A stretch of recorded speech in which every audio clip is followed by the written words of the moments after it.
کورونه د فسادونو نه ډک شوي دي دا چې کوم خلک بهر ژوند تېروي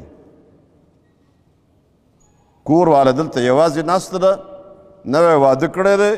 میاشت دوه یا تېر کړي دي یا نه دي تېر کړي تلی په لندن کې ناست دی په سعودي عرب کې ناست دی په دوبۍ کې ناست دی په امریکا کې ناست دی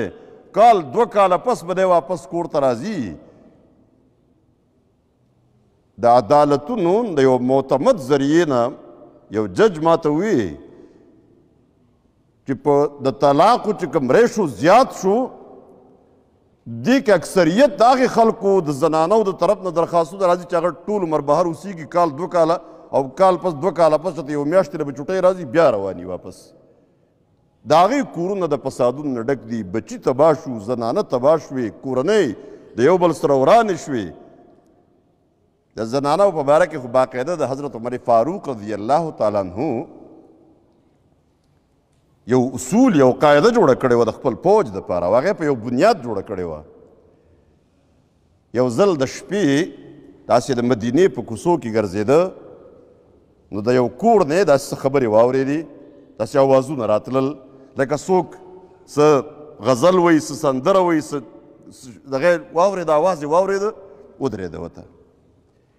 یو زنانه اشعار وي او د هغې اشعارو ترجمه دا وه چې که د الله یره نه وی او زما د خاوند د عزت خبره نه وی نو زما د کټ دا چوڼان چوڼ ورته موږ وایو که نه د کټ چې کوم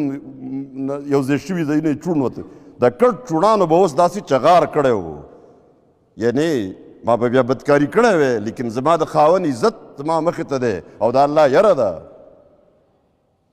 او داسې څه نور اشعار یې وې حضرت عمر فاروق رضی الله تعالی عنه ته پته ولګېده چې مسله خو دا ده چې د دې ښځې خاوند نشتی تپوس یې وکړو سحر د دغې کور والا سړی چېرته دی نو هغه د اسلام په لښکر کې په اسلامي لښکر کې شامل و خپلې بیبي نه تپوس وکړو وی چې یو زنانه د خاوند نه بغیر څومره وخت ګزاره کولی شي چې خاوند یې نه وي نو هغې وی یوه میاشت وی نه د دې نه هم زیات وی دوه میاشتې وی نه نور هم زیات څومره کولی شي چې کوشش وکړي درې میاشتې بیا وی نه نور هم څومره زیات نو هغې وی څلور میاشتې وی د دې راخوا نه شي دې نه زیات نه شي حضرت عمر رضی الله تعالی عنه یو آرډر جاری کو یو حکم جاری کو باقاعده چې څومره فوجیان په جهاد کې په میدان جنگ کې دي هر فوجي ته به څلور میاشتې پس لازمن چوټي میلاویږي چې کور ته راځي او دا حکم د عمر فاروق رضی الله تعالی عنه په یو دلیل مبني و هغه دا چې کوم سړی د خپلې ښځې سره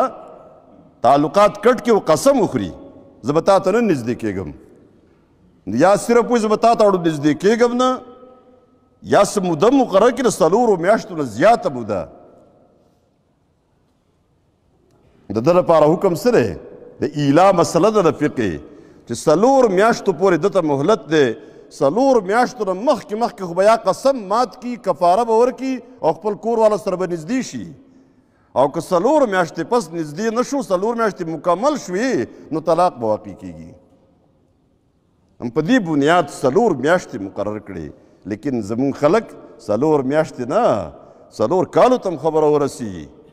او زنانه به دلته داسې ناسته وي یوازې زنانه نه وي ښځه بچي هم داسې پاتې تربیت پاتې شو هر څه پاتې شو دا د څه لپاره دا د دنیا د مال و دولت زه پیسې ګټم د دې د جواز نشته دی چې یو سړی د دومره موده بهر پاتې ټیک دا که څه بعضې مشکلات راشي او زنانه په دې باندې راضي چې ټیک ده نو دا یو گنجایش خو شته که هغه په دې راضي ده لیکن زنانه چېرته هم په دې نه راضي کېږي دا د څه لپاره د دنیا د مال و دولت لپاره نو دې ته هم دومره لوی اهمیت ورکو دومره لوی اهمیت چې موږ خپل آخرت هم پې خراب کړو بچي اولاد حکم څه دی یا ایها الذین آمنوا قوا انفسکم واهلیکم نارا